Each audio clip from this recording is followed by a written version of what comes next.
Let's see.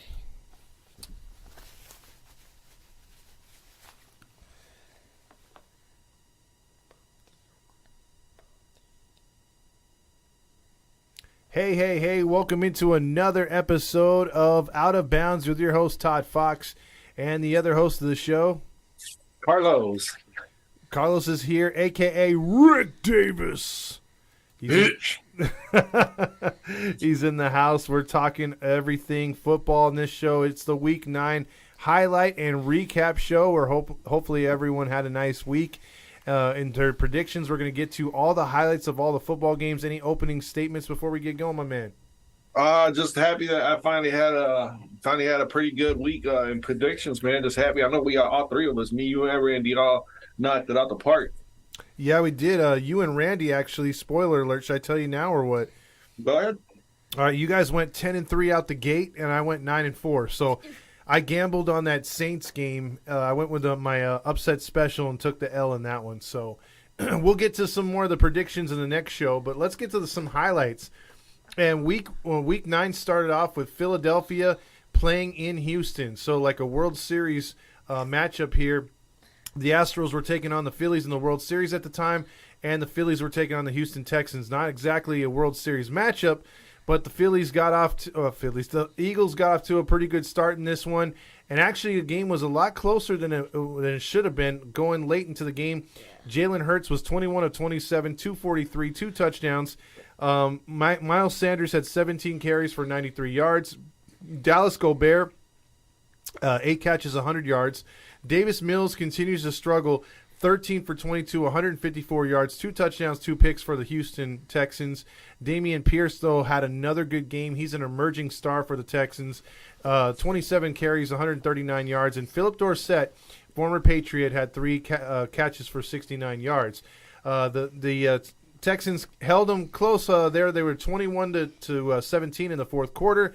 And then the Eagles pulled away. So, thoughts on this game? Eagles and Houston Texans. Houston falling to 1-6. The Eagles 8-0. Yeah, it was a bit of a shocker. I think everybody could agree with that one. A lot of people probably didn't even watch the game to begin with, but then when people started checking their fantasy football scores and all, and they saw that the Texans were in a close one with the Eagles, everybody started tuning into the game. I know that's what I did because I didn't have an interest in the game. I was actually doing a few other things. And then I saw that an update on the score, and I saw that the Texans were actually giving the Eagles a run for their money. And if it wasn't for that one interception that Davis Mills gave to the Eagles when he was getting away from the sack, I caught that play. He was running away from the sack, and then he ran like he had some room to run with the ball, and then he decides to throw the ball into coverage, and then he gets picked off, gives the Eagles the possession right there, sets them up for field goal range. Right off the bat, like not in field goal range, but in real good field positioning. Yeah, that was the problem. I think the Texans are a team that they can't afford to make turnovers, and unfortunately they did right there at the worst time, and that cost them the game. My question to you is: a lot of people have been downplaying the Philadelphia Eagles as far as their record. Do you think right now that they are legit? Are what is it called? Contenders for the Super Bowl? Is their offense good enough to take them there? Because we know their defense is good. I'm not going to sit there and criticize their defense. I think their defense is legit. Do you think their offense is sustainable to get to a Super Bowl? I think that they are. Last year they were about the same. Last year you looked at them the same as you do this year. I think if it wasn't for the injuries, they would have.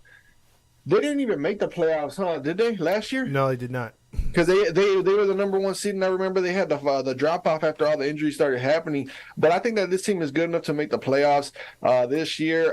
The question is, we're going to have to start talking about who's going to make the playoffs and start making predictions like that. Who's going to win the divisions? I think midway through the season, we should definitely have a prediction on that. But yep. I think the Ravens. Eagles. The Eagles, oh my God, I'm way off. Blooper. Oh my God, yeah, the Eagles, dude. Yeah, the Eagles The Eagles are they're sustainable. I'm sorry for that. I messed up on that. The Eagles are definitely sustainable. I was thinking about last night's game against the Saints because I'm talking to Monk right here in the chat, and he's a Ravens fan. And I was thinking about the game. But yeah, the Eagles, they're gonna definitely make the playoffs. They got the record too. If they don't make the playoffs, what kind of, like, they're gonna be tragic. There's gonna be like a horrible finish to the season. They're gonna go on like a basically like loses the rest of their games out until somebody figures them out. I think they're in good shape. I think right now the with the Bears making those trades, their offense kind of mirrors it. Fields is doing some of the same things Jalen Hurts is doing. It's just they're not sustainable right now with the defense. They've got they don't have the passing game. I think Hurts is ahead of him as far as a better arm.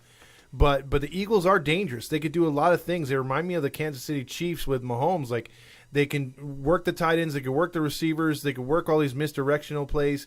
They're very hard to stop. So I'm starting to buy into them a little bit, but I want to see them play some more competitive games. They have played about 6 of their games have been against opponents that are under 500. So I would like to see them play better teams, but we'll see, man, because right now they're not playing better teams.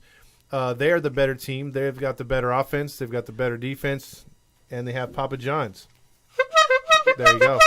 I agree with that one right there. But their run defense isn't all that good. I'll point out the negatives. Their run defense hasn't been the best. They do got a game with the Tennessee Titans coming up soon, and then they got a game against the Cowboys, and both of them teams could run the ball pretty good. So we're going to see what they're about as the season goes on, and we'll see how every team lines up in the playoffs, like the seedings. I agree, and maybe we'll take a bite out of that real quick when we get a chance. So let's get into the next game. The next game was the first game on Sunday morning. It was the 5-3 Chargers, who improved to 5-3, 3-1 on the road. They're struggling at home. They beat the Atlanta Falcons, who fall to 4-5 under 500. Atlanta was trying to go to 5-4, stay above 500. They had a 10-0 lead on the Chargers. Chargers put up 14. Then they fell behind, and it looked like they were going to hold on, but the Chargers got 2 late field goals, including one at the end of regulation to get the win. Justin Herbert, 30 for 43, 245, a touchdown and a pick. Austin Eckler, 14 carries for 47 yards. Joshua Palmer, not a receiver you would think that'd be leading the Chargers, but that wide receiver core is pretty damn banged up. But Joshua Palmer had 8 catches for 106 yards. Marcus Mariota, again, he's efficient, doesn't throw for 300 yards, but he does a lot of things. He runs the football. He had 12 completions on 23 attempts, 129 yards. Tyler Aguilar had 10 carries for 99 yards, and Cordell Patterson came back for 13 for 44 and 2 touchdowns. Kyle Pitts is a good tight end, but he only had 2 for 27. He was your leading receiver. But thoughts on, real quick, what are your thoughts on the Chargers? Are they, can they sustain this till everyone gets healthy? And are they going to be a force at the end of the season? Do you see them making a run? And the Atlanta Falcons, can they get that division? Because obviously there's no wild card coming out of the South. It's win the division or else. Yeah, I'm starting to buy into Atlanta being the best team. They look like the team that has the most pulse in them. You know what I mean? Like a team that actually has a heartbeat in them. Everybody else just kind of looks like they're flat. The Panthers at times look like they're a really good team, like a competitive team, not a really good team. They'll give you a run for your money like Washington does. Mm-hmm. They're in that same category. But as far as Atlanta, I will say that Atlanta will make the play, will win the division over Tampa Bay. Tampa Bay's just like, dude, everybody's just relying on Tom Brady to have this heroic, he's done it in the past. You can't give up on Tom Brady until the season is over. I'm giving up on the Buccaneers. I think they're on my stick a fork in them, dude. Like, you don't have all that talent.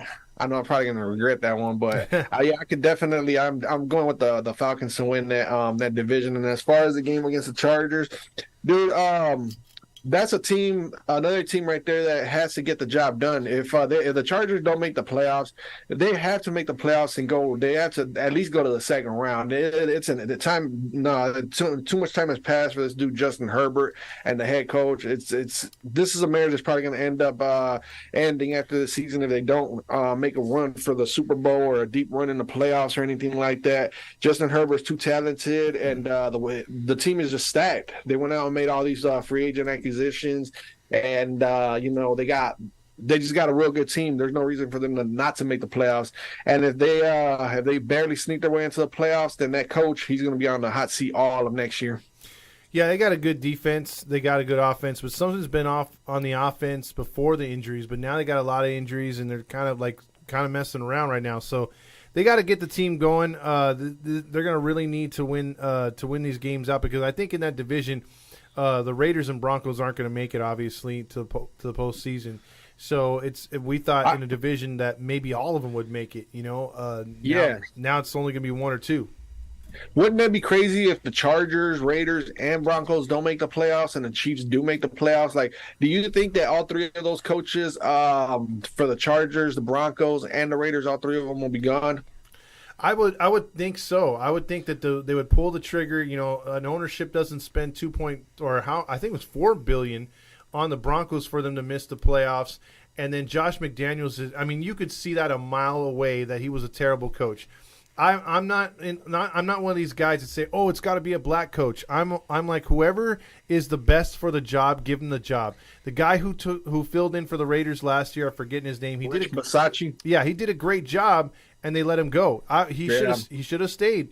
And you were saying it, Josh McDaniels was going to be a failure. I was hoping that the Raiders would be better, but McDaniels has ruined that team. David Carr's what's his name? Devontae Adams. Yeah, Devontae Adams. Even with him, the team has regressed. So the Raiders are in a situation where it's gonna get worse before it gets better. So I could see both those coaches being fired in Denver and Oakland. And then, like you said, if the Chargers don't make the playoffs with all that talent, dude, he deserves to go too. So you hire the best that's out there. We'll talk about a situation that came up when we get to some news on the Colts later on. Let's move to the next game, which is Miami at Chicago. And this game was supposed to be, when we talked about it, we talked about the over-unders, was supposed to be a low-scoring game, or at least a game that, maybe it's a 20-17 type deal. This one wound up being the best game of the day. It was 35-32. Miami holds on. Chicago falls to 3-6. Their postseason aspirations are fading, but they're still a decent team. Miami's won 3 in a row. They go to 6-3. Tua Tagovailoa, 21 for 30, 302, 3 touchdowns and no picks. And look, I'm going to tell Matthew McWilliams right away, I was wrong. I thought Tua was going to be a bust, but he's throwing really good passes out there. Jeff Wilson, you called it, did good. Another former Niner along with Mostert in the background. Yeah. Those two guys are tearing it up for the Dolphins. Tyreek Hill did Tyreek Hill things, 7 for 143 and a touchdown. Waddle, 5 for 85. Justin Fields had the best game of his career, 17 for 28, 123 yards, 3 touchdowns, no picks. He also rushed for a career-high 178 yards, averaging 11 per carry. And Darnell Mooney was leading receiver Darnell Mooney, 7 for 43. But the Bears come up short, 35-32. Thoughts on this wild game?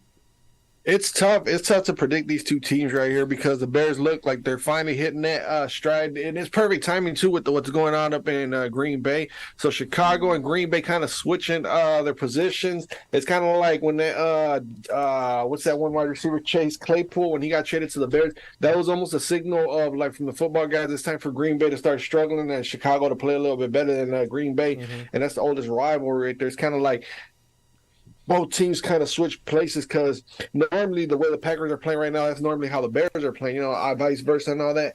But the Dolphins, it's kind of tricky, because last year they were pretty good. They've been a pretty good team for like a few years. It's just that they haven't gotten that type of media attention that they have this year because of Tyreek Hill. Everybody was canning Tua Tagovailoa as not such a good quarterback, but really it's the targets. Some quarterbacks don't need great wide receivers like Patrick Mahomes, but Tua Tagovailoa, if you surround him with some great talent, he's just like Kirk Cousins. It's just he's that type of quarterback. He's in that same boat. People are always going to be like, Tua Tagovailoa is not that good and all this and that. They're always going to start bringing up the negatives, but you just got to accept it for what it was. If you could get away from that mindset, then you can see how good of a quarterback he really is.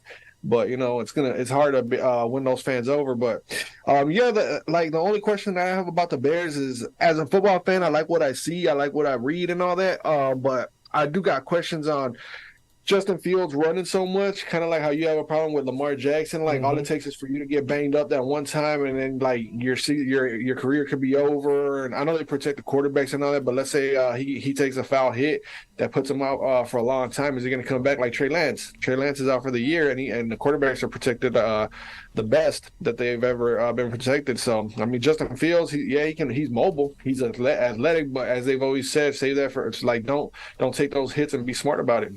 Yeah, you know what the thing is with him, I'm very impressed the way he's been playing. His arm strength has been on point. Obviously, Waddle's a great weapon before Tyreek Hill got there. Now Tyreek Hill's there. He's getting better protection from that offensive line. The team's rallied around him. Still not sold on the coach, but I like the defense. And Miami's going to be dangerous. I mean, look, the NFC East and the AFC East, where we were talking all year that the NFC West and the AFC West were going to be the best, it's the NFC East and AFC East. Those divisions, as we'll get into the standings later, are the best in football. Miami's dangerous. I mean, all four teams, basically out of those 8 teams out of those 2 conferences and divisions in the East, only one I would say is not qualified to win the division. That's the Woke. Otherwise, those other 7 teams, any one of those teams could win those divisions. So it's going to be very fun to watch them as we get closer to the postseason, how those divisions play out. But the Dolphins are freaking good right now. They are steamrolling. I think they haven't lost since the Vikings beat them way back when, like 3 or 4 weeks ago. Correct. So they're on the right path. But really though, like the Dolphins, you have to look at the teams that they played, and you have to look at the schedule ahead of them. As long as Tyreek Hill continues to do what he's doing, which nobody can stop him. Like even when they lose, he's still putting up massive numbers. So that's a perfect scenario for Tyreek Hill, dude. He can go off, and the team is still looking pretty good. So kudos to Miami for picking him up and pairing him with Mike Gesicki and Jalen Waddle. They were already good last year, man. It's just dang, dude. They just went over the top with Tyreek Hill and the Vikings. I don't know what they did, man, but I'm just happy that the Vikings were able to pull it. I know that game happened about a month ago, but man, I'm just going back to that when we beat them. That was a really good win, and it happened in Miami too. But anyway, this is about the Dolphins, not about the Vikings. Can you tell my bias is starting to come out because of how good the Vikings are? Just wait till we get to the game, my man. 5 more games, we'll be previewing what happened in Woke City. So let's go to one that we're not going to spend too much time on. The Carolina Panthers went into Cincinnati, and this game was 35-0 at halftime. That's all you need to know. They got some garbage points that did the Panthers late in the game, but they are 0-4 on the road now, 2-7 total. They're aiming for that number 1 pick. They're going to wind up getting rid of probably all their quarterbacks on their roster. That's Mayfield, that's Big Head, and Darnold and P.J. Walker. P.J. Walker started the game, went 3 for 10, threw for a powerful 9 yards and 2 interceptions. Mayfield came in, mopped up 14-20, 155 yards and 2 touchdowns, no picks. Nothing really to talk about for the Panthers on offense. Joe Burrow went 22 of 28, 206 and a touchdown. And Joe Mixon, 22 for 153 on the ground, 4 touchdowns. So if you had Mixon on your fantasy team, you did all right. But if you faced Mixon like I did on fantasy football, you stood no chance. Like, dude, I faced Mixon and I faced the Patriots defense. Between both of those guys, that was like 60 points against me. I was like, I lost by like 70 points. I was like, I started looking at the score and I saw that I was getting blown out. I was like, well, I took an L on that one. Oh yeah, you had no chance when it came to fantasy on that one. So I don't have too much to say on this one other than it was just a blowout, and the Panthers are aiming for that number 1 pick. I just got one question. With the Panthers, you see how bad they're performing, like how they can somewhat be competitive from time to time. Yeah. Be honest, is that how you saw Seattle playing out this year? To be honest, yeah. I didn't think Geno was going to put up P.J. Walker numbers, but I thought Seattle was going to win 4 or 5 games. They were going to be like Detroit, maybe in it for about 3 quarters and then do something stupid in the 4th quarter. But we'll get to them too. I'm very surprised at my team. Very surprised. They're having a really good year, man. Yeah, they are. I mean, this is to me. I thought Seattle would be good in about 2 years.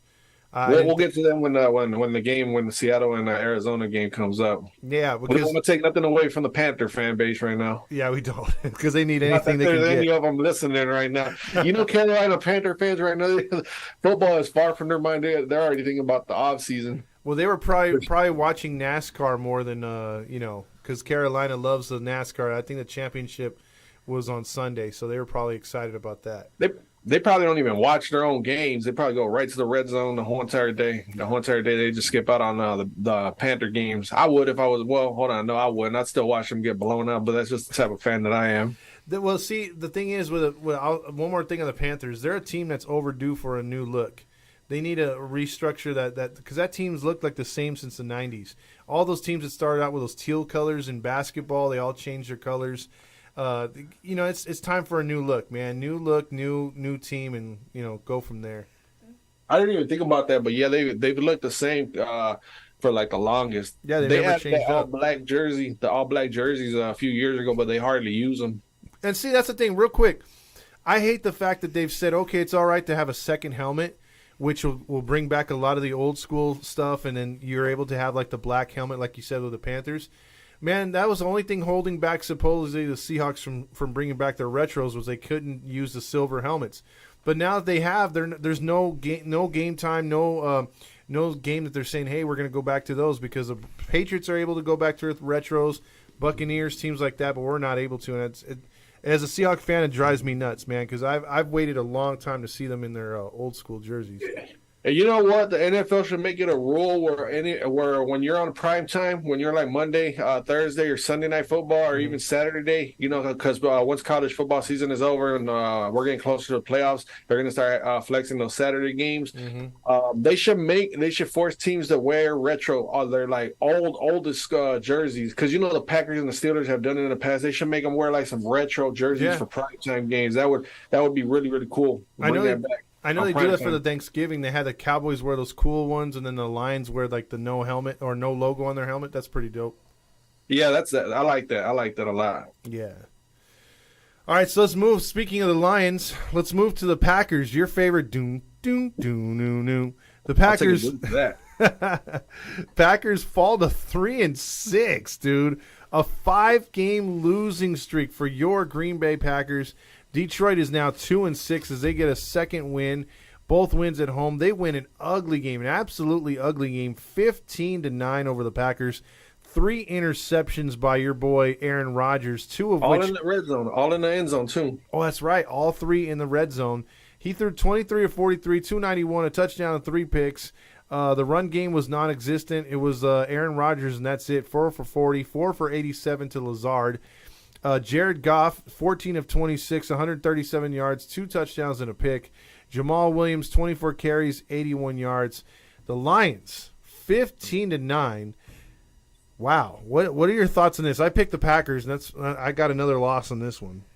Well, I mean, it was smart to pick the Packers because, it's just the Lions. You would figure that the Lions were just going to do something that was going to cost them the game. You wouldn't expect Green Bay to come out and have a piss-poor performance against Detroit Lions. They've owned the Lions, like, historically. Mm-hmm. But another thing that's bugging the Packer fans, I should say, or me as a football fan, is that what's going on with all their injuries, bro? Like, last week, the week before that, I want to say his name is Rashawn Gary, or Campbell, one of their linebackers banged up their knees, and now they're out for a while. And now, how many players went out of that game with injuries? It's just like, are the Packers purposely losing because they know that their time with Aaron? They're forcing them out, bro. I keep telling everybody that talks football, I'm like, Aaron Rodgers' time in Green Bay is over. These are his last games. I wouldn't be surprised if they bench him towards the end of the season, just so that way they can value his trade. Like when it's time to trade him in the offseason, if they go that route, because they don't want him to get hurt or whatever. So, yeah, man, it just seems like the Packers are just doing everything possible to tank, because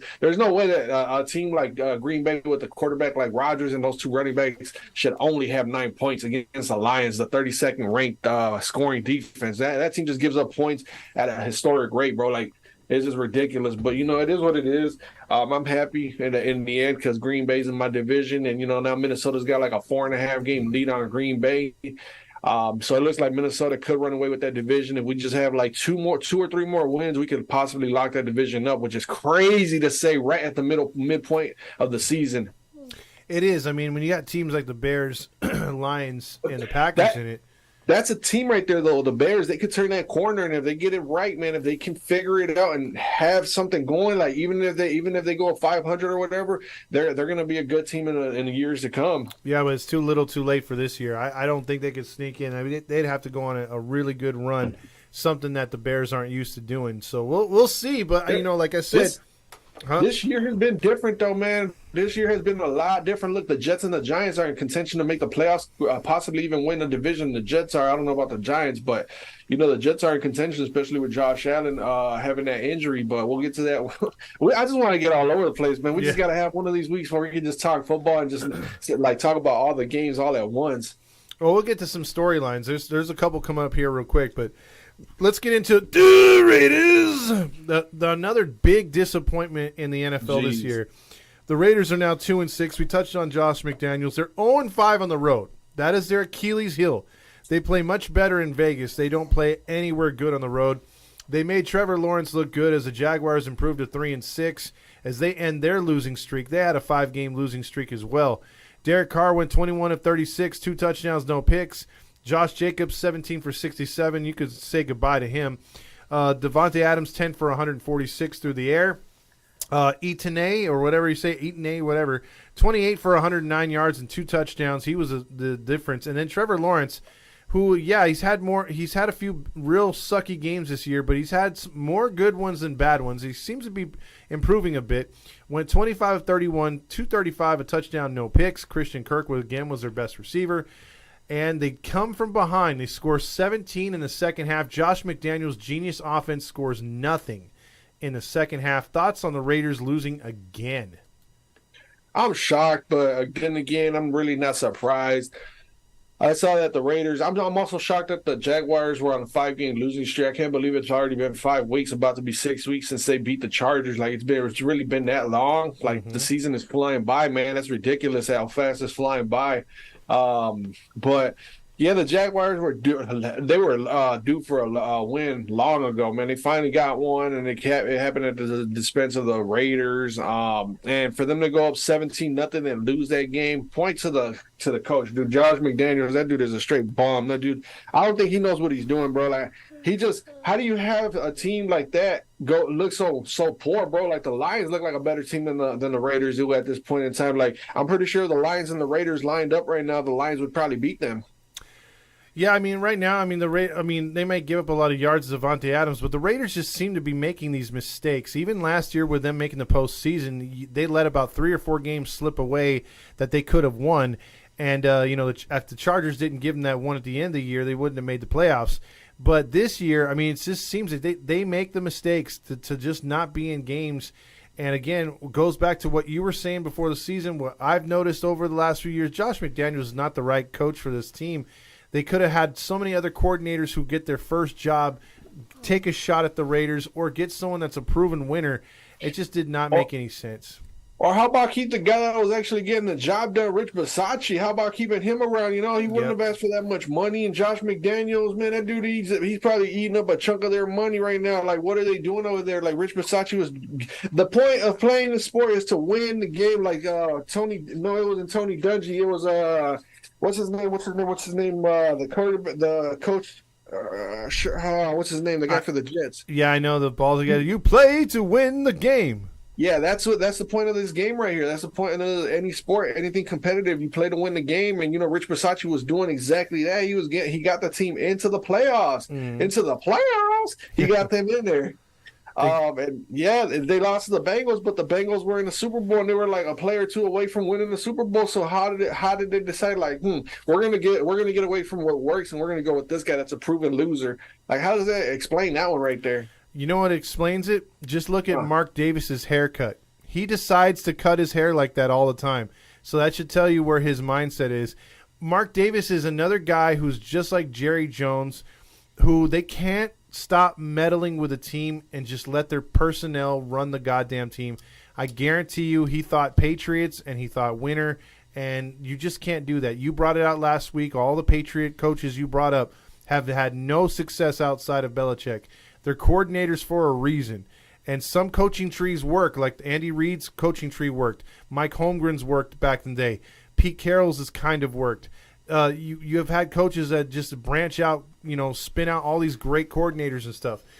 Belichick's not one to do that. None of his guys go on to succeed like you brought out. And McDaniels has already failed twice. I don't know why the Raiders said, third time's a charm, baby.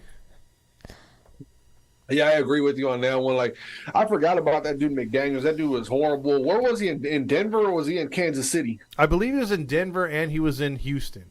I believe.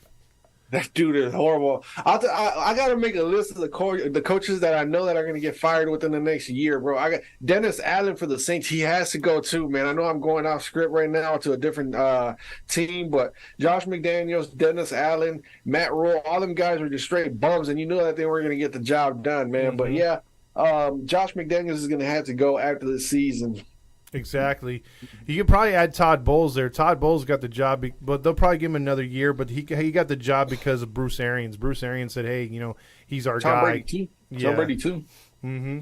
Well, I heard Tom's coming back next year. So, all right, moving on. The Colts and Patriots, and here's one that we're going to talk about. Speaking of coaches, Colts fall to 3-5-1.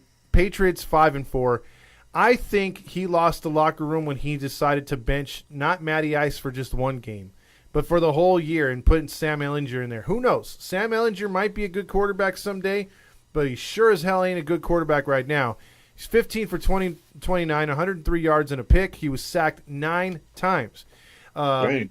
What is it called? Nothing to talk about on their offense. Mac Jones, pedestrian, 147 yards.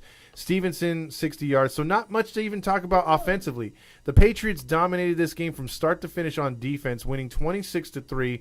But the big news was Frank Reich getting the axe by Jim Irsay, the owner of the Colts.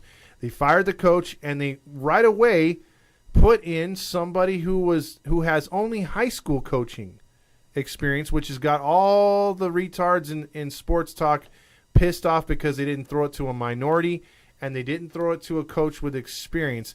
Are you okay with Jeff Saturday getting the job? At this point, yeah, because whatever the Colts been doing lately, Colts haven't recovered. I keep hearing about it, and I agree with it from all media outlets.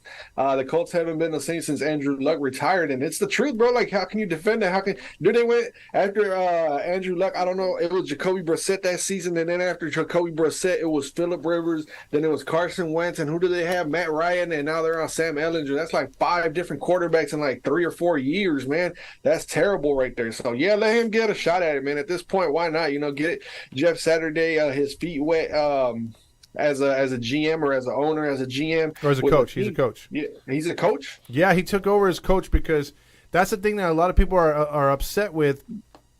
Is you take an analyst out of the ESPN commentary, and you say, hey, you're going to run this team, you're going to coach with no coaching experience. But my thing is, I think Jim Irsay has known Jeff Saturday for over 20 years now. Yeah, and Jeff Saturday was the quarterback, sort of like coach, whatever for because the center's the next best thing to the quarterback. He was there for Peyton Manning. He knows offensive lines. And what's the biggest problem with the Colts? Their offensive line. Only the Cincinnati Bengals have a worse offensive line, and at least they have weapons with Burrow and other receivers. The Colts don't. So they had to So I think he's there to stabilize the freaking offensive line. Teach these guys some things. I think he could be a good teacher.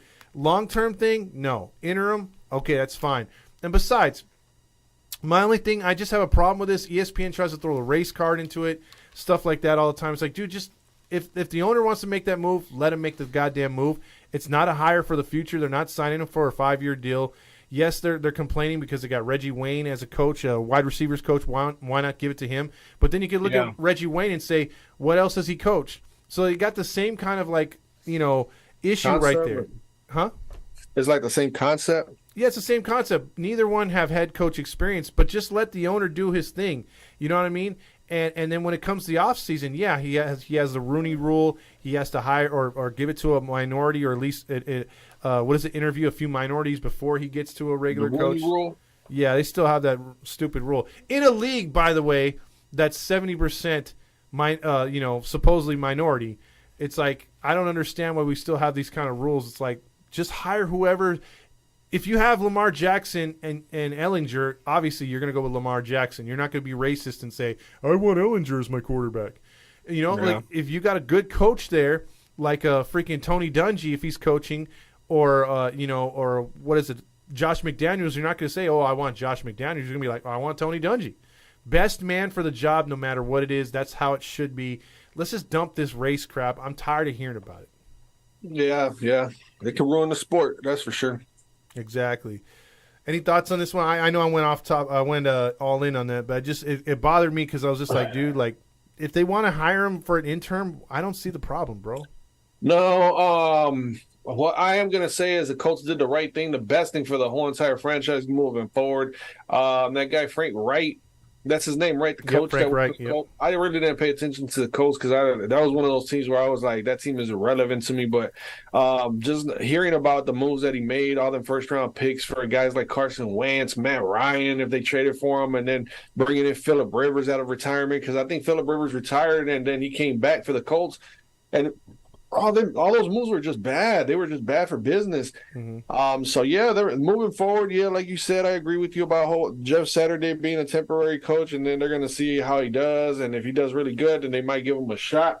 But yeah, I like the move. And as far as the game goes, Jonathan Taylor again disappeared.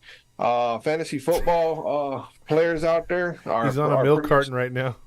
Yeah, they're upset. They're upset with his performance this whole entire season. And it's just one of those where it's one of those you can't really look too much into it because the Patriots always do this, like we talked about it last week. To rookie quarterbacks, they always outdo them and they always make them struggle. So I would just put that game in the back burner, and then I would just move on and see how Sam Ellinger plays from here on out. Yeah, they pretty much have no what is it called? They have no choice but to run with him, dude. They have to. I mean, do you give it back to Matty Ice and threaten losing the losing the locker room? But you might have already lost it, Yeah, I think they're ready for the offseason. The Colts are done. Exactly. They're done.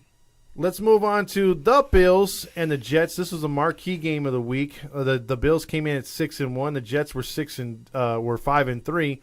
But the Bills, who led for most of the game, the Jets came back with 10 second half points to overcome the Bills' 17-10 lead to beat them 20-17 in a really, really good game. And now there's talk that Josh Allen might have a little bit of ligament damage in that elbow after getting hit in the fourth quarter. That's a huge injury if that is the case. But Buffalo, because you won't be able to run your normal offense with him running the ball. He's a unicorn out there. And I don't like he takes too many hits, and that could be part of it. But the Bills fall to 6-2. The Jets go to 6-3 against Randy's pick. He picked against his Jets.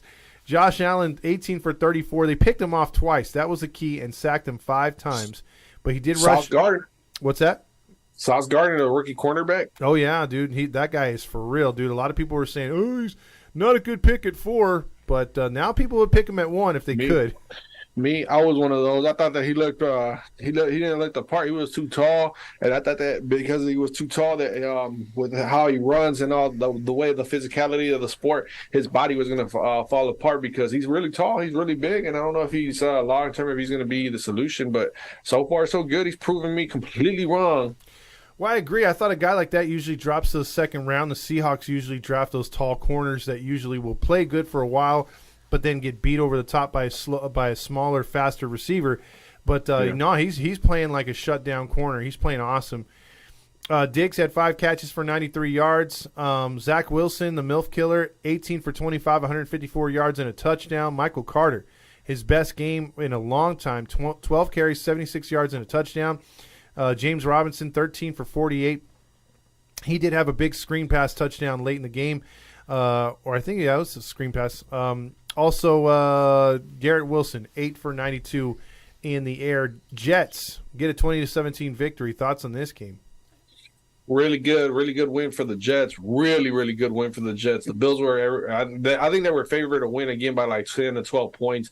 Not sure what the prediction was on the outcome, but I will say that the Jets are on the right path, dude. They're not messing around, dude. They're not messing around. And if they beat the Patriots, I'm gonna just go with them, man. If they beat the Patriots this upcoming week, bro, look out. They might win the division because they've already got the win over the Bills. They know how to beat the Bills, and then who knows how long Josh Allen's gonna be out.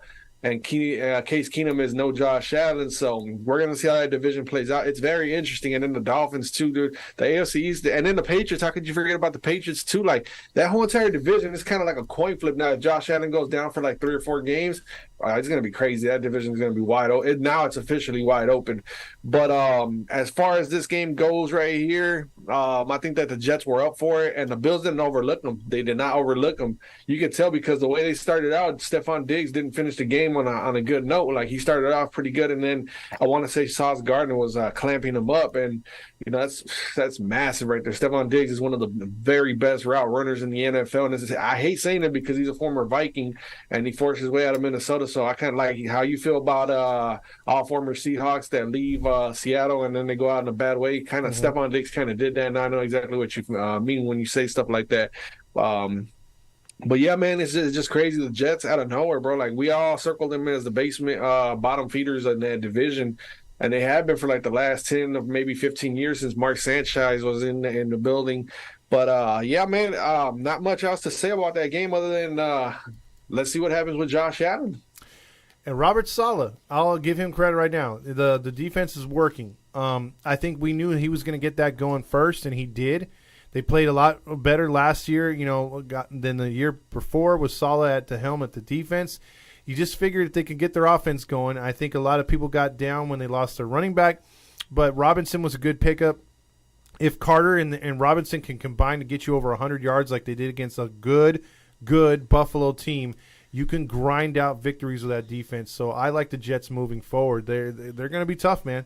Very Randy. Before we move on, hold on, Randy. We didn't hear about Randy's rant because remember when they lost the Patriots, how he was going off? Remember when I was like, what happens if they turn around and they beat the Buffalo Bills? That loss to the Patriots means what, Randy? I'm pretty sure he doesn't even think about that loss to the Patriots. Right now he's on cloud 9, I bet. Oh, yeah.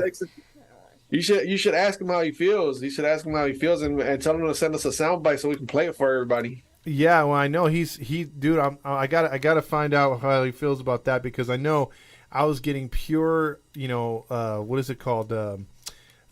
Getting like I'm jumping off a bridge type messages from him because he was like, "Oh, the season's over." But man, now I did get one the other day where he was like, "Oh, I think that the Jets have a really good chance to win this game and that game and move forward," and they do. I mean, I told him to just keep your head up, man. The NFL's a crazy game. He's got this team's talented moving forward, so we'll see what happens. Yeah, we definitely will, man. Hold your head up, Randy. We're all football fans. We've all been down that road. Exactly.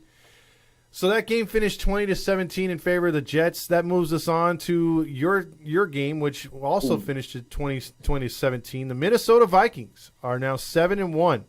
Their only loss coming on the road as they improved to 3-1 on the road versus the Washington Woke. The Woke gave them all they can handle in this game.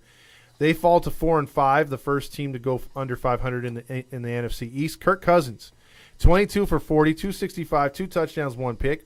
Dalvin Cook, 17 for 47 on the ground, so not much there. But Justin Jefferson, 7 for 115, and T.J. Hawkinson in his triumphant debut for the Vikings had 9 catches for 70 yards.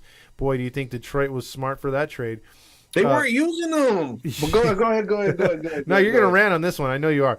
Taylor Heineke, 15 for 28, 2 touchdowns and a pick. Brian Robinson Jr., 13 for 44 on the ground. Curtis Samuel, 3 for 65 through the air. But I will say, my only thing I'm going to say on this and let you have the rest, Dalvin Cook's, the throw from Cousins to Cook was absolutely beautiful. Great throw, great catch. Defender played that as perfect as you could possibly do, and it still worked for the game-winning touchdown.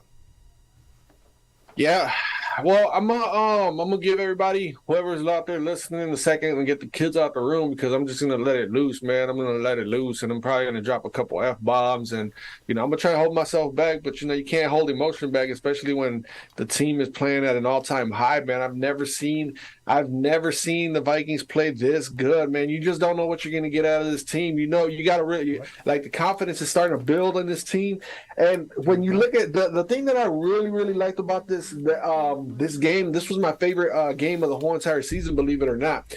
This was my favorite game of the season because in the second half, and the Vikings played absolutely beautiful football the entire game. Even when they were going 3-and-outs or whatever the case may be, I still liked everything that I've seen about the team, because now we're starting to see the same thing. We're starting to see the trends going with Minnesota. It's like they'll let the other team start making a mistake. They'll go back and forth with the team, but they won't go out of character and commit these retarded penalties, or throw interceptions. That interceptions that Kirk Cousins had, he forced that one. He forced that one right before the half, right before halftime. He was trying to get Justin Jefferson, and he had Justin Jefferson one-on-one in the end zone, but like Jefferson had it in his hands. It was like Kirk Cousins put it right in the basket, and it bounced. Like the defender made the ball bounce out of his hands, and that's how he got picked off.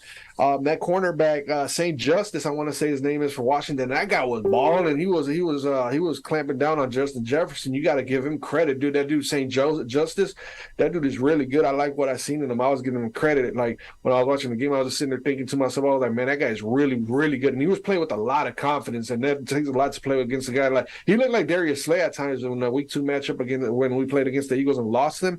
But TJ Hawkinson, man, that dude, out of nowhere, like, he was just having a quiet day. I was like, okay, not too much is going to happen with him. He'll probably have like 3 or 4 catches. And it looked like that in the first quarter, maybe into midway to the second quarter. But then Cousins just started going to him.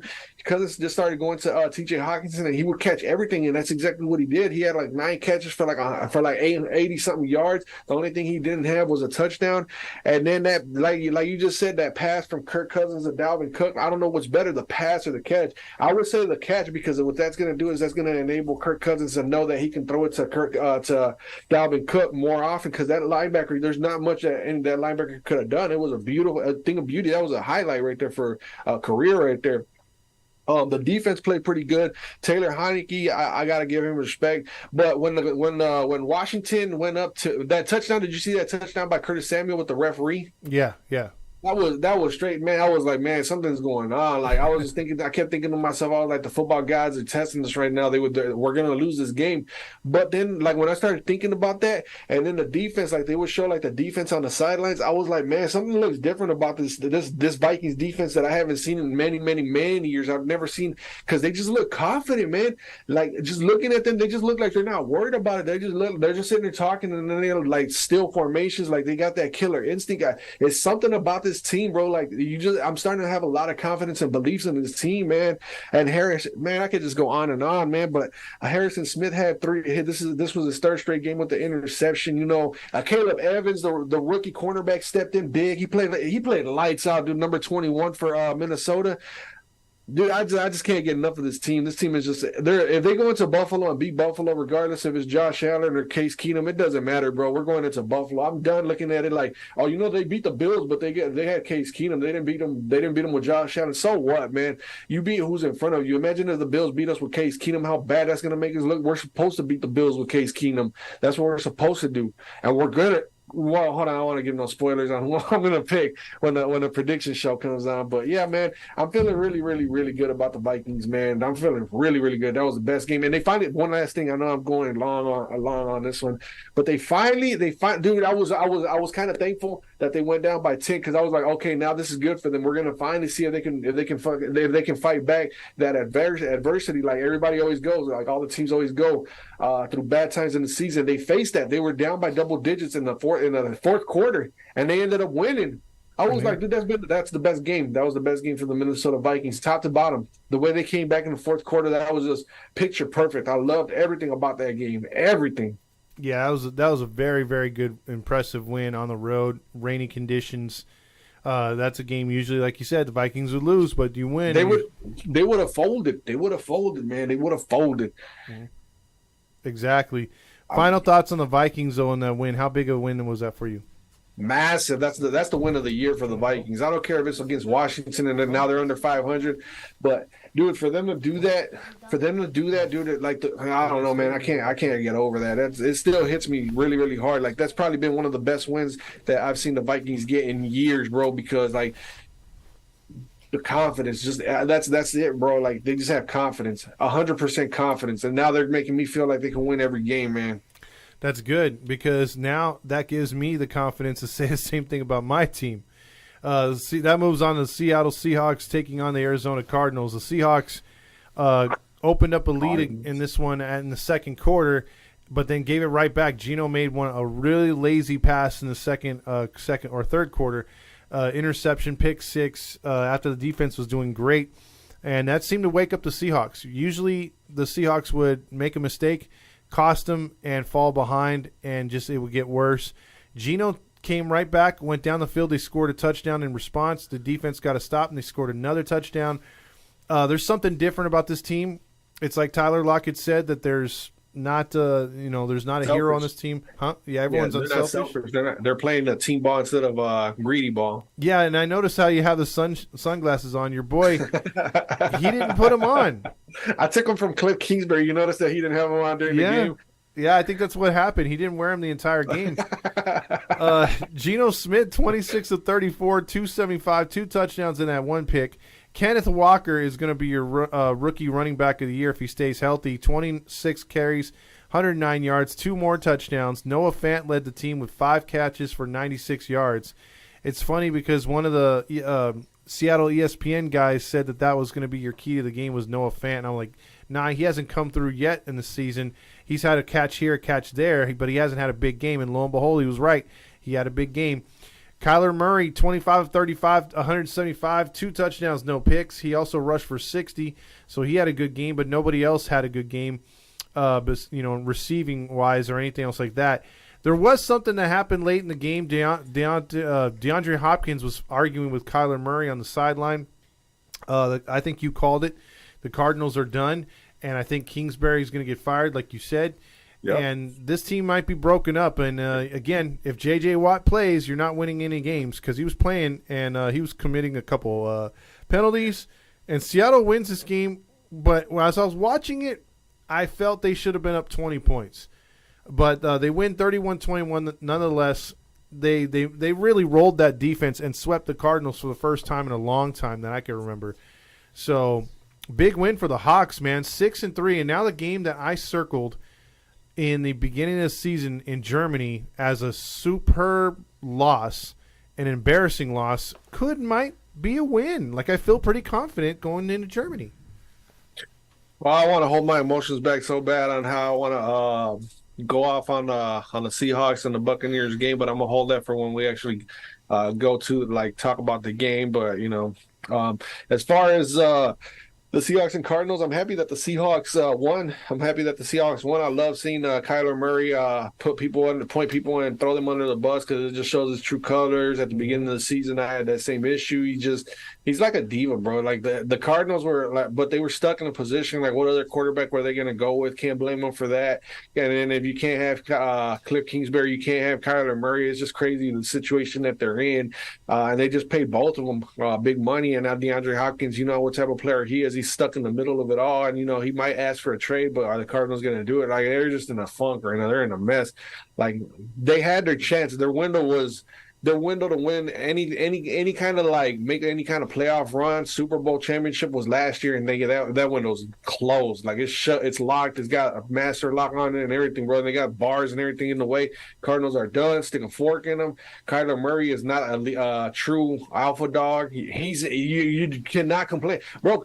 Kirk Cousins has had he's the definition of what a quarterback should play like. And I'm not just saying that as a Viking fan, but I'm saying that because how many times has he ever come out in the media and started pointing a finger at anybody? If anything, he just stays quiet and he just kind of keeps it kind of casual and keeps it moving and all that. But a guy like Kyler Murray, he starts pointing a finger and he starts showing his true colors. He starts showing his diva colors and all that. And it's just bad for business, bro. And then for him to really point out the idea that he loves playing video games and Call of Duty. Maybe everybody is right. Maybe it is a meme and all that, but maybe he is paying too much attention to Call of Duty. And now that the Cardinals should bring that back, bro. They should be like, you know what? You probably have been playing a video game a lot more than studying film. So we're gonna put that clause back in your contract. We're gonna make sure that, as a matter of fact, you got to come into our facility. We got to study film together because we don't trust you. That's a lot of money. The Cardinals shouldn't have backed away from that. They should have been like, all right, we're going to take the clause away, but under one condition: you got to come into the facility and we got to watch you, watch footage, and we're gonna test you on everything. Like, this is a big contract right here. They should have done that, bro. But as far as the Seahawks, I don't want to take anything away from them, dude. because I just went on a long rant about Kyler Murray. Dude, the Seahawks deserve this, man. It just goes to show you who was really running the show all along. It was Pete Carroll. You got to give him his credit, bro. Pete Carroll is a mastermind. He out of nowhere, remember when he came from USC and then he became the Seahawks coach? How did you feel about it back then? I don't know. I was really upset because I remember in the first 2 seasons they made 253 different roster moves. So he was cutting guys, bringing guys in, cutting guys, bringing guys. I was like, this guy doesn't know what he's doing. And then lo and behold, he was just trying to get his crew in there. He was trying to find his boys. And I think he has his boys. Him and Schneider know what they want, know what kind of guys fit that Seahawk mold. Now that's why you have 7 of the 10 picks starting for the Seahawks, which is insane. And they're actually all contributing really good. Even that defensive end that was a throw-in, Miller, from the Broncos, he got in there, got 2 more sacks. I'm like, dude, everything's working right now. Yeah, the Seahawks do. Pete Carroll, as long as Pete Carroll and the GM stay intact, bro, that team's going to be good. They're doing really good. They haven't missed a beat. They have not missed a beat. They probably looked a little bit bad at the beginning of the season because they were like, okay, we got to figure out how to use Geno Smith, and now it's just like, boom, the takeoff, bro. Like you don't even when you think about the Seahawks now, like me, you follow the Seahawks, so you probably like have your doubts, you know where the flaws are at and all that. But me as a Viking fan, that's one of the teams that if we line up in the playoffs, that's going to be a dandy right there. The Vikings and the Seahawks. Oh, yeah. That would be one. That would be wild. The Vikings and Seahawks always have really, really, really good games, man. That's a game that I would love to see right there. Of course, I'd love to see the Vikings take the Seahawks out one time. But yeah, man, it's just scary. And it'll happen in Minnesota, and we won't have to go to Seattle if it happens, man. So yeah. See, that's why you want it now. You know what? We'll finally get those bastards in Minnesota. We don't got to go out to Seattle.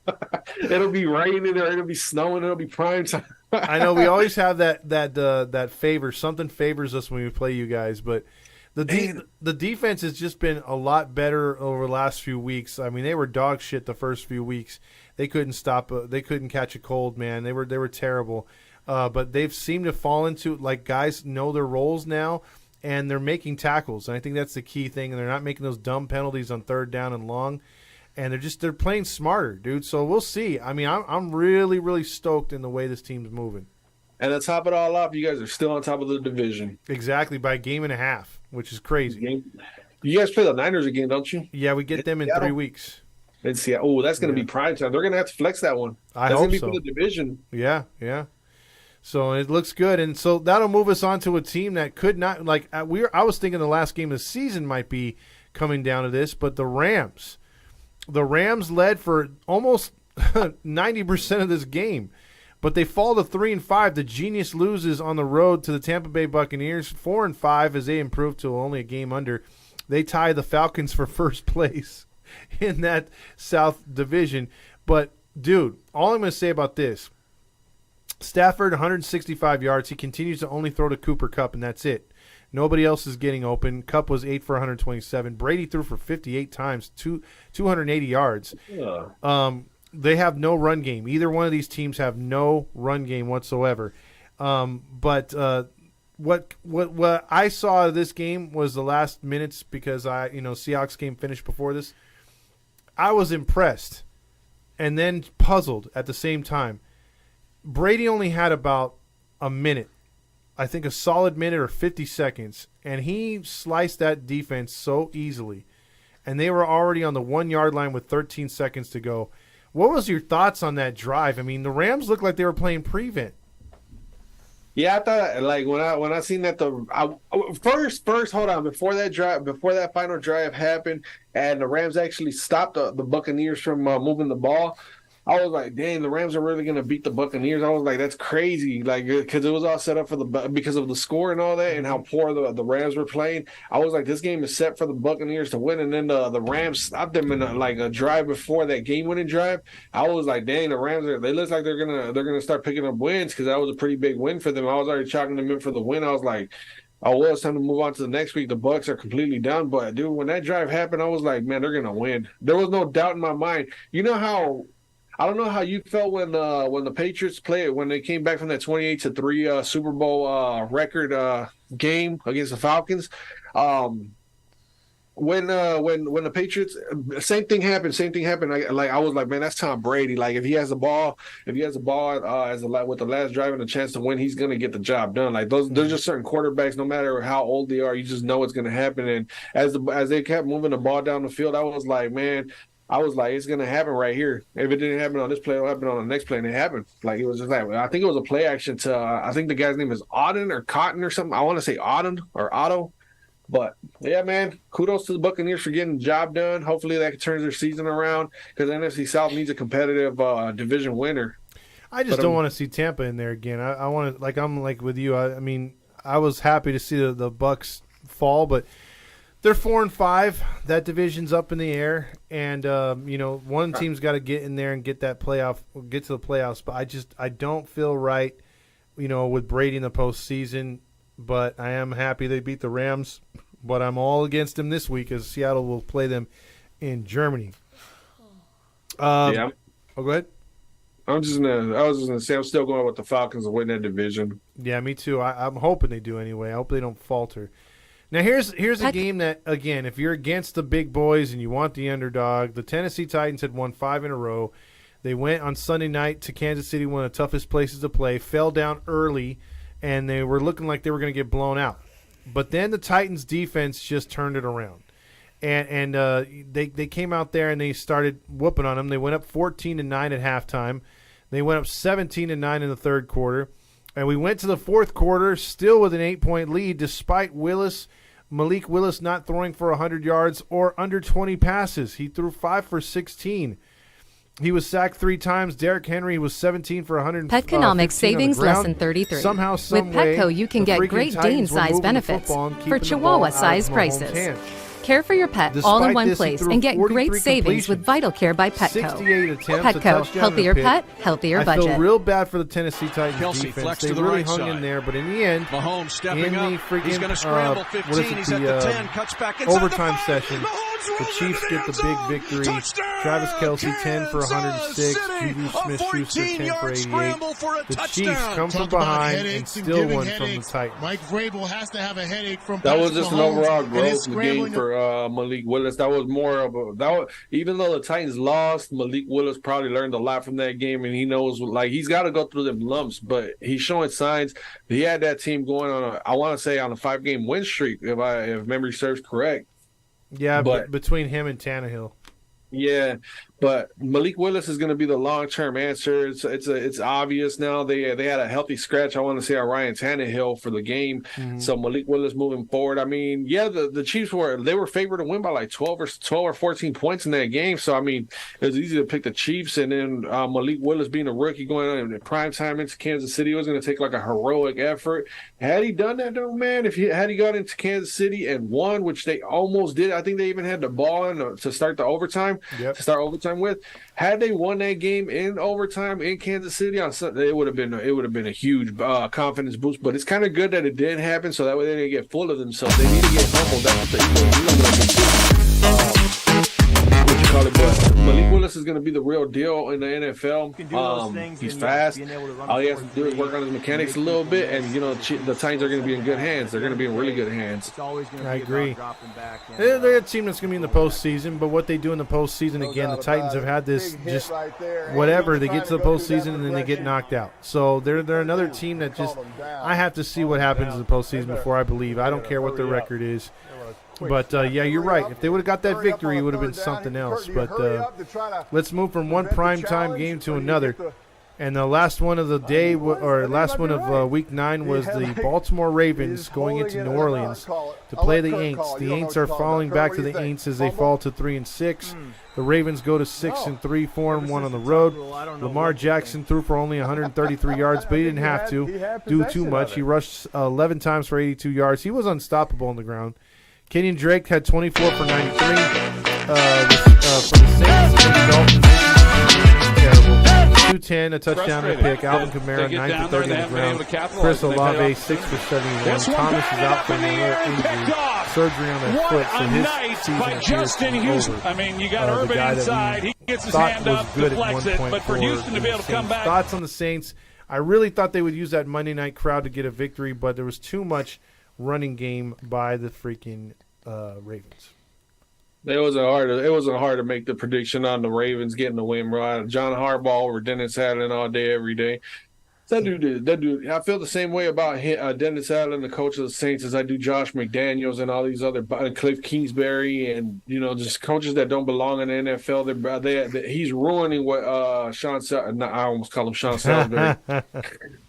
Sean Payton. Yeah. Sean Payton built, but at the same time, was Sean Payton really all that good, or was it Drew Brees? That's just like, why did Sean Payton leave after Drew Brees retired, like 1 year after? Like, he knew what the Saints were without Drew Brees, and now Michael Thomas got that massive contract from the Saints, and the Saints are normally a team that don't like paying wide receivers big money, and now Michael Thomas is just, he's just concrete evidence as to why the Saints will probably never pay a wide receiver max money no more. Alvin Kamara can't stay healthy either. It was just like, now the Saints are just starting to look like a team that could have been good and should have won a Super Bowl within the last 5 years, but they couldn't get the job done, mainly because the referees they were blind for one play when that cornerback for the Rams knocked out that wide receiver, and then the Vikings got him 2 times in the playoffs. But yeah, the Saints, their window is completely closed, bro. Like, the Saints stick a fork in them.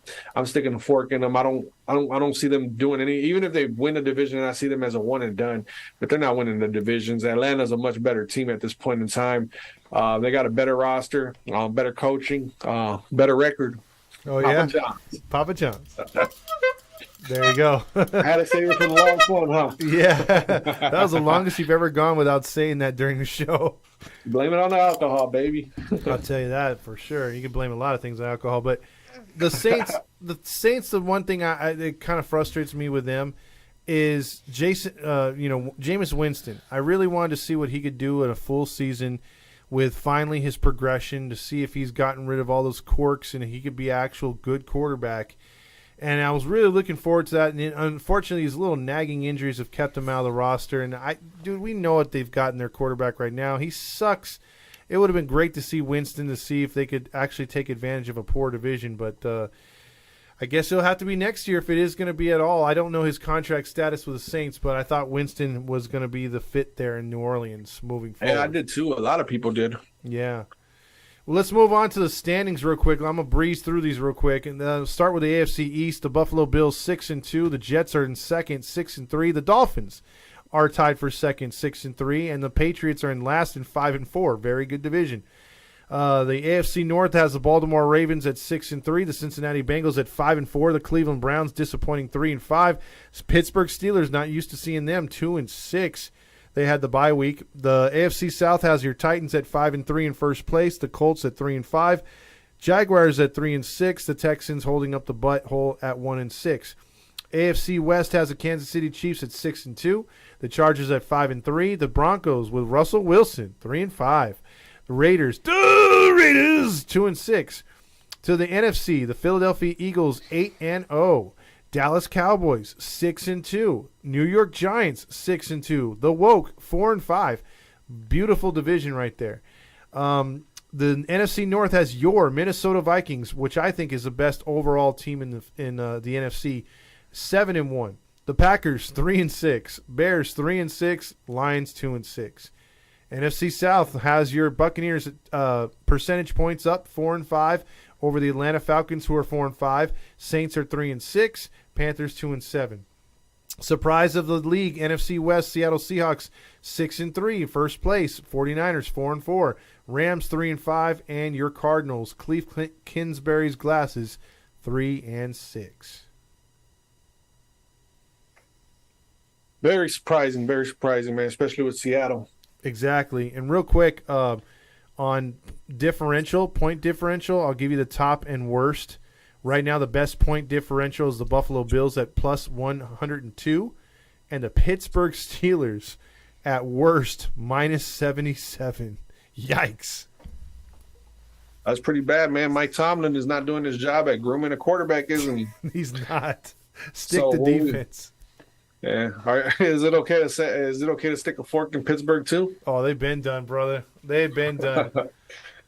There's a lot of things that you can stick a fork in, man. I think honestly now we're starting to see what teams are going to make the playoffs. I think now we got a clear picture of now that's evident. Like, and we're going to see, other than the NFC South, we pretty much got a good idea of who's going to make the playoffs. Now the question is, like, with the tight at the very top, is it going to stick with Philadelphia at 1, or are they going to have a slip up like they almost did against the Texans? And then the Cowboys and Giants, are they going to, like, this is going to be interesting, man. Like, not to get into too much detail, but like, we can basically see who's going to make the playoffs. And then another team that we got to keep an eye on in the NFC is the 49ers, because once they get it going and gelling, that division is going to be fun between the Seahawks and the Niners yet again.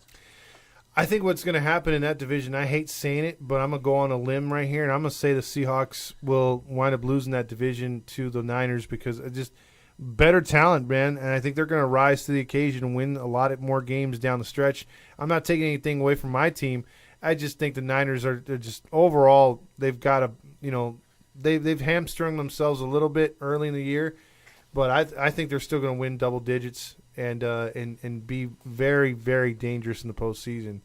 I'm going to disagree, and I'm going to call it. I'm going to say the Seahawks are going to win a division. I hope you're right, man. And I'm a huge Seahawks fan, but I'm trying to be as real as I possibly can.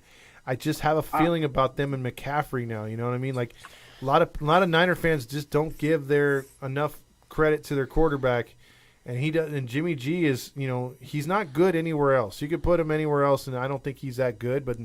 With that kind of gimmicky offense and the outlets he has, I mean, he just has too many weapons, dude.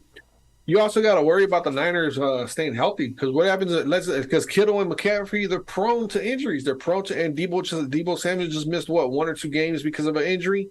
So you got to worry about that. And then Jimmy Garoppolo. What happens if Jimmy Garoppolo gets injured? They don't have, who's their backup? Well, yeah, no Trey Lance. I'm not sure. Not that I wish ill wishes on anybody, but the Niners have always had injuries to every single position, everybody. I think Jimmy Garoppolo's even gotten injured and missed a couple games. That's why a couple of those backups like Nick Mullins and Beathard, whatever that guy's name is. Oh yeah. Remember, there was a long string where Jimmy Garoppolo was also injured. There's something about the 49ers where they're always like, all the running backs are always injured. It's just like it's crazy, bro. That's why I'm going to go with the Seahawks, because I have a feeling that there's going to be a injury, maybe to McCaffrey or to Deebo Samuel or Kittle for sure. That's gonna bring the Seahawks. That's gonna give the Seahawks that edge right there.